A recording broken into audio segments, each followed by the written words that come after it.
Subscribe कीजिए मेरे channel को और प्रेस कीजिए बेल बटन को ताकि आप मेरी आने वाली वीडियो देख सकें। हेलो फ्रेंड्स, मैं अभिजीत। आज की वीडियो में मैं आपको ट्यूबरोज, जिसको रजनीगंधा के नाम से जाना जाता है, इस पे ज़्यादा फ्लावर कैसे लें, इसकी केयर कैसे करें, इस प्रोसेस को मैं आपको बताने वाला हूँ। तो ये जो प्लांट होते हैं बहुत ही ब्यूटीफुल फ्लावरिंग प्लांट होते हैं और साथ ही साथ इनमें बहुत ही अच्छी फ्रेगरेंस होती है। रजनीगंधा के प्लांट को आप बल्ब से या नर्सरी से छोटे प्लांट लेकर के ग्रो कर सकते हैं। इनके जो प्लांट होते हैं नर्सरी में आपको 60 रुपये से लेके 120 या 150 तक आपको मिल जाते हैं।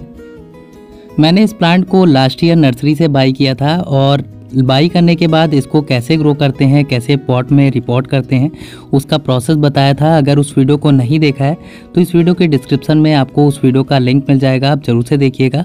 और उस टाइम ये जो मेरा प्लांट है काफ़ी कम स्टिक थी, उसमें 2 ही 4 थी। और इस टाइम आप देख सकते हैं हमारा जो प्लांट है पूरी तरह से गमले को कवर कर चुका है और फ्लावरिंग भी बहुत ही अच्छी हो रही है। तो ये दूसरा साल है इस प्लांट का और बहुत ही अच्छी फ्लावरिंग हो रही है। तो आप कोशिश करिए जब भी आप मार्केट से प्लांट को लेने जाएं तो उसमें 1 या 2 स्टिक फ्लावर की ज़रूर से दिख रही हो, तभी आप वैसा प्लांट लीजिए, क्योंकि ऐसे प्लांट में मैच्योरिटी होती है और वो ज़्यादा से ज़्यादा ब्लूमिंग करता है और अच्छे से फ्लावरिंग करता है। और अगर आप इनके छोटे प्लांट लाते हैं तो वो पहले मैच्योर होगा तभी आपको फ्लावर देगा। तो इसीलिए आप फ्लावर ब्लूम हुआ वाला प्लांट ही लीजिए जिसमें फ्लावर पहले से ही ब्लूम हो, ताकि वो ज़्यादा से ज़्यादा आपको फ्लावर देगा और नेक्स्ट ईयर भी जल्दी से ये सीज़न आते ही ब्लूम करना शुरू कर देगा। और अगर आप इनके बल्ब ले रहे हैं तो काफ़ी बड़े साइज़ के ही बल्ब लीजिए, तभी वो अच्छे से मैच्योर होंगे और जल्दी फ्लावरिंग करेंगे।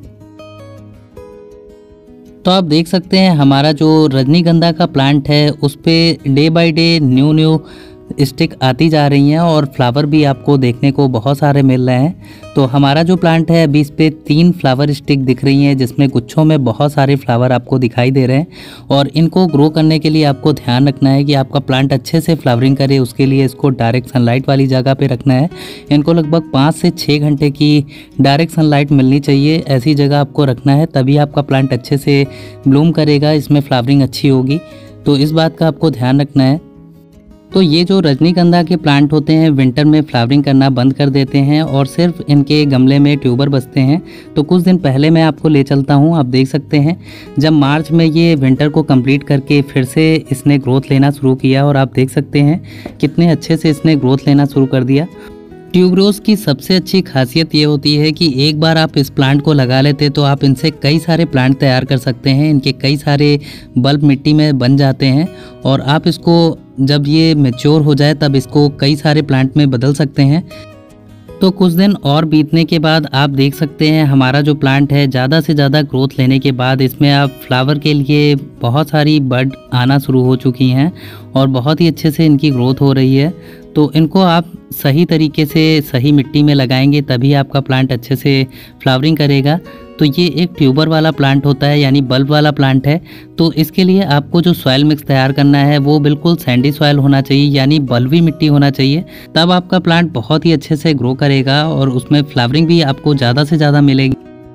कुछ दिन और बीतने के बाद आप देख सकते हैं हमारा जो फ्लावर का बंच है वो बहुत ही अच्छे से ग्रो हो चुका है। अब इसकी जो कलियां हैं ब्लूमिंग के लिए रेडी हो चुकी हैं। तो लगभग 3 से 4 दिन बाद जब इस तरह से दिखने लगे तो फ्लावरिंग आपको होती हुई दिखाई दे जाएगी। तो काफ़ी सारे फ्लावर की स्टिक आप देख सकते हैं हमारे प्लांट पे है और इसी तरह आप अपने प्लांट पे भी ले सकते हैं। तो अभी मैं आपको फर्टिलाइज़र देने का भी प्रोसेस बताने वाला हूँ, तो वीडियो पे आपको बने रहना है।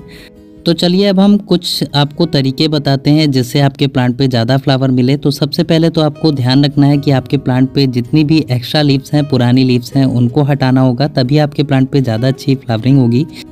तो आप देख सकते हैं आपको कुछ इस तरह की पुरानी पत्तियों को हटाना है जिसमें थोड़ा सा पीलापन है या सूखा सूखा सा दिख रहा है या इसका टॉप वाला पार्ट हल्का सा पीला दिख रहा हो या जला हुआ दिख रहा हो।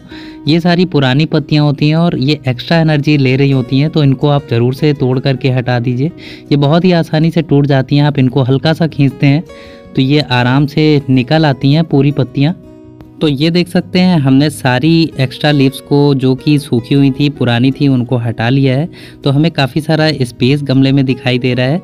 और अब हम इनकी जो साइड की मिट्टी है उनको हल्का सा किसी नुकीले चीज़ से आपको कुछ इस तरह से गुड़ाई कर लेना है और गुड़ाई करने के बाद ये जो ऊपर की हल्की सी मिट्टी है इनको हम निकाल लेंगे और फिर इसकी जगह पे हम फर्टिलाइज़र को देंगे।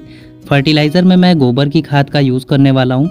तो हमें गुड़ाई करके कुछ इस तरह से मिट्टी को निकालना है। लगभग आप 2 से 2.5 इंच या 3 इंच गहराई तक आप साइड की मिट्टी को निकालना है।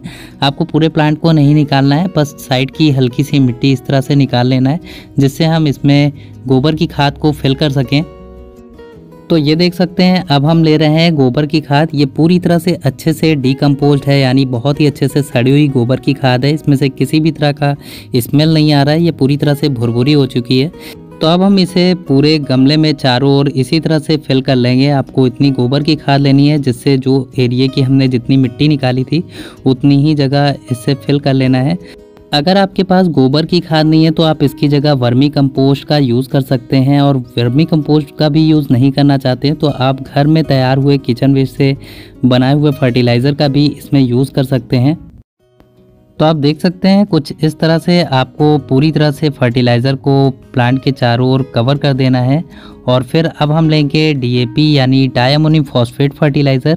ये डायमोनियम फॉस्फेट बहुत ही अच्छा फर्टिलाइज़र होता है। ये केमिकल यानी इनऑर्गेनिक फर्टिलाइज़र है, तो इसका यूज़ आप फ्लावरिंग के लिए कर सकते हैं। इससे आपके प्लांट की ग्रोथ होगी, इसमें प्लांट में चमक आएगी और प्लांट का जो पत्तियां हैं वो डार्क ग्रीन होंगी और इसकी ग्रोथ होने के साथ साथ आपको फ्लावरिंग भी मिलेगी। तो इसके आपको लगभग 25 से 30 दाने का यूज़ करना है। ये छोटे दाने की DAP है, इसीलिए मैं ज़्यादा दानों का यूज़ कर रहा हूँ।